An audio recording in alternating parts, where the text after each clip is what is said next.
একমাত্র ছেলের স্কুলের যাতায়াতের জন্য উপহার হিসেবে সাইকেল কিনেছেন বাবা, কিন্তু ঢাকা থেকে সে সাইকেল গ্রামে নিয়ে যেতে লাগবে বাড়তি ভাড়া। আব্দুল্লাহপুরে এসে আমার কাছে সাইকেলটার দাম টিকিট চাইলে 2000 টাকা, আমার কাছে আছে 2200 টাকা।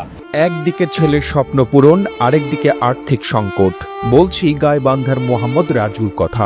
ঢাকার নাখালপাড়া লুকাস মোড়ে গত 15 বছর ধরে রিক্সা চালান তিনি। ছেলের স্বপ্ন পূরণের জন্য কয়েক মাস আগেই কিছু টাকা জমিয়ে কেনেন একটি সাইকেল। এবার ঈদে বাড়ি ফেরার পালা। আসলেন বাস টার্মিনালে, খোঁজ খবর নিয়ে জানলেন সাইকেলটি গাইবান্ধা নিতে খরচ লাগবে 3000 টাকা। এরপর পকেটে হাত দিয়ে দেখেন আছে মাত্র 2200 টাকা। এই টাকা খরচ করলে পরিবারের জন্য কিছুই থাকবে না। ছেলের হাতে সাইকেল পৌঁছাতে হবে সেই হিসেব কষতে রিক্সা চালক রাজু পুরো ঝুঁকে নিলেন 2 পায়ের উপর।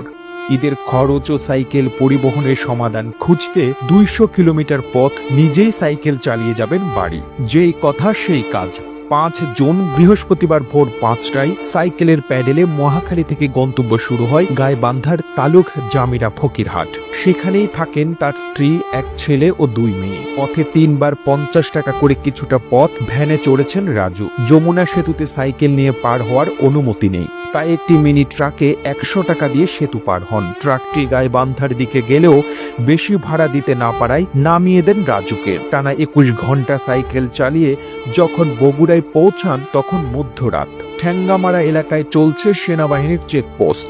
মধ্যরাতে সাইকেল আরোহী দেখে জিজ্ঞাসাবাদ করেন দায়িত্বপ্রাপ্ত লেফটেন্যান্ট আল ফাহাদ। ছেলের জন্য বাবার এমন ত্যাগের গল্প শুনে মুগ্ধ সেনা কর্মকর্তা। তখনই সেনাবাহিনীর পক্ষ থেকে এরপর নিরাপদ যাত্রার জন্য একটি ট্রাক ঠিক করে দেন লেফটেন্যান্ট ফাহাদ। সাইকেল তোলা হয় ট্রাকের পেছনে, আর চালকের পাশেই বসিয়ে দেন মোহাম্মদ রাজুকে। সেনাবাহিনীর পক্ষ থেকে খাবার ও ট্রাকে করে গাইবান্ধা যাবার সুবিধার জন্য কৃতজ্ঞতা প্রকাশ করেন রিক্সা চালক মোহাম্মদ রাজু।